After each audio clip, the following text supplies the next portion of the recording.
During the savage winters of World War II, frostbite was more feared than enemy bullets. In places like Stalingrad, Karelia and the Ardennes, temperatures dropped so low that boots froze stiff overnight. Soldiers woke up with toes blackened from the cold, unable to walk, fight, or even stand guard. But not every army suffered the same fate.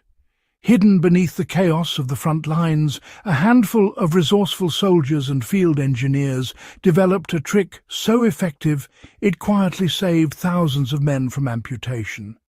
It wasn't advanced equipment or special funding, it was a simple, ingenious adaptation known as the bootliner trick. And, once you understand it, you'll see why it's still one of the most practical cold weather survival lessons ever recorded. For anyone studying World War II logistics, it's clear that the greatest killer on the eastern and northern fronts wasn't always the rifle. It was exposure. Frostbite crippled entire divisions. At Stalingrad, over 100,000 German soldiers were treated for cold injuries before the Soviet counteroffensive even began. In Finland and Norway, Allied and Axis troops alike discovered that poorly insulated boots could freeze flesh solid in a matter of hours. The problem wasn't simply the cold, it was moisture. Soldiers' feet would sweat during movement, filling their wool socks with dampness. When the soldier stopped to rest or sleep, that moisture froze. Once the inner layer of a boot turned icy, it became a trap that robbed heat faster than bare skin in snow. Standard-issue leather boots, prized for their toughness, only made things worse by trapping that moisture. The armies that survived longest in winter weren't the ones with the thickest boots. They were the ones that learned to control moisture and airflow inside them. By the winter of 1941, Finnish soldiers had developed what would later be studied by both German and Soviet engineers, a dual-layer boot system using removable liners. Each boot was fitted with an inner felt liner, made from dense wool or reindeer hair, that could be removed and dried separately. Instead of trapping sweat inside the main boot, the liner absorbed it and could be swapped out at night. The brilliance of this design was its simplicity. Soldiers carried 2 or even 3 pairs of liners, rotating them daily. One was worn, one was drying near the fire, and one was kept as a backup. Because the liner never froze inside the boot, the soldiers' feet stayed dry and warm, even at -40 degrees Celsius. The outer leather or canvas shell remained stiff but dry, acting as a protective barrier against wind and snow. The Red Army quickly copied this system, producing Valenki boots with removable felt liners for Siberian and frontline troops.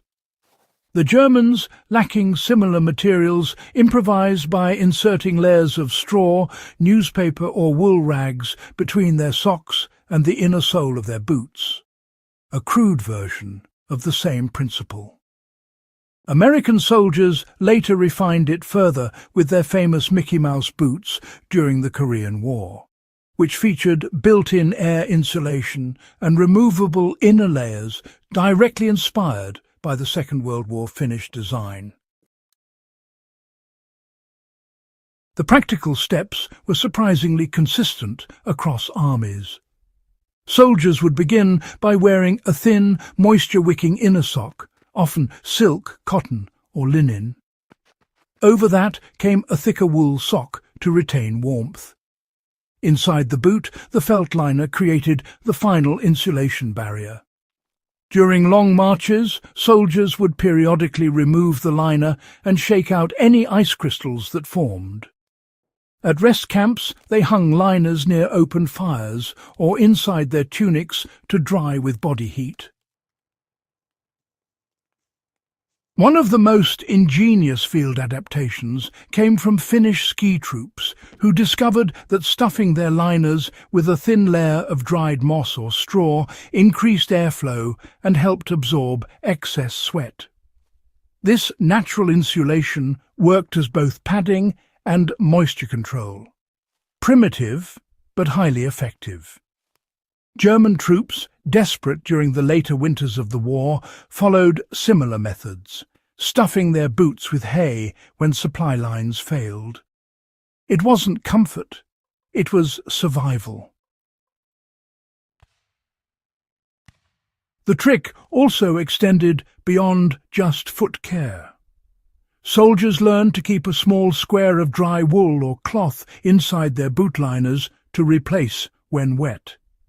It acted like a mini sponge, extending the liner's life.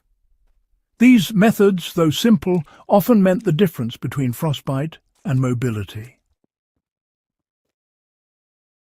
What made the World War II boot liner trick effective wasn't magic. It was thermal regulation and moisture management. When moisture evaporates, it steals heat. By isolating sweat and giving it a removable layer to occupy, soldiers prevented it from freezing directly against their skin. Felt and wool, both hydrophobic and breathable, trapped tiny air pockets that acted as insulators. Even when damp, these materials retained up to 80% of their insulating capacity. Unlike modern synthetic fabrics, wool fibers have natural lanolin that repels water and inhibits bacterial growth. This meant that even in long campaigns without washing, liners stayed usable.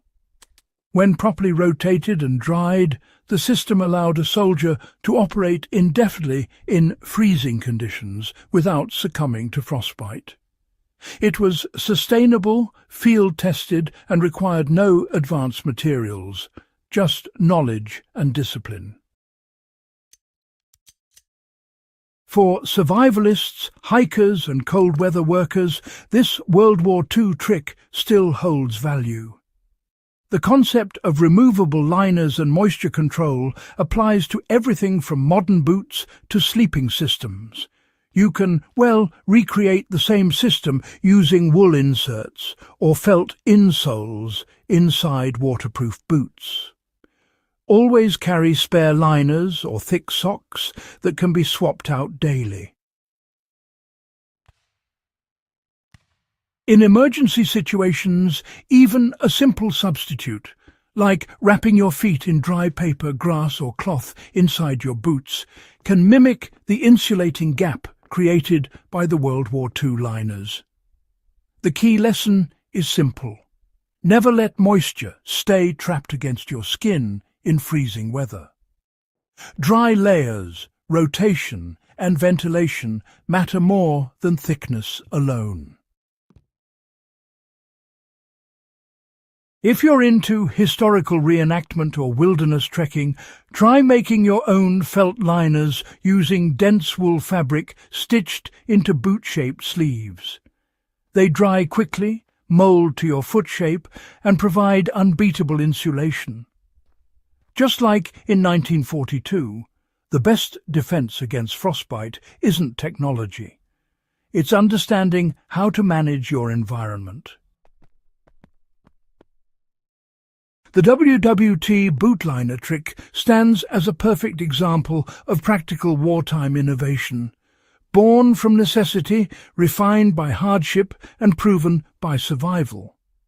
It shows how simplicity often triumphs over complexity, and, how paying attention to the smallest details, like how your feet breathe, can determine the outcome of entire campaigns. In a world obsessed with high-tech gear, it's worth remembering that some of the greatest survival lessons came from soldiers with nothing but wool, felt, and discipline. The ingenuity that kept their feet alive in the frozen forests of Karelia or the mountains of Norway is the same mindset that keeps modern explorers, soldiers and survivalists prepared today. The WWII bootliner trick that prevented frostbite wasn't a luxury. It was a necessity, crafted in the harshest conditions humans can endure. It worked because it respected the basic laws of heat, moisture and human endurance. Those who mastered it walked out of blizzards alive. Those who didn't, well, didn't walk out at all. If you found value in uncovering this piece of forgotten wartime ingenuity, subscribe to In the Beginning for more deep dives into the technologies, survival tactics and human stories that defined history's toughest moments. Share this with fellow history buffs or outdoor enthusiasts who appreciate lessons that time tried and nature approved.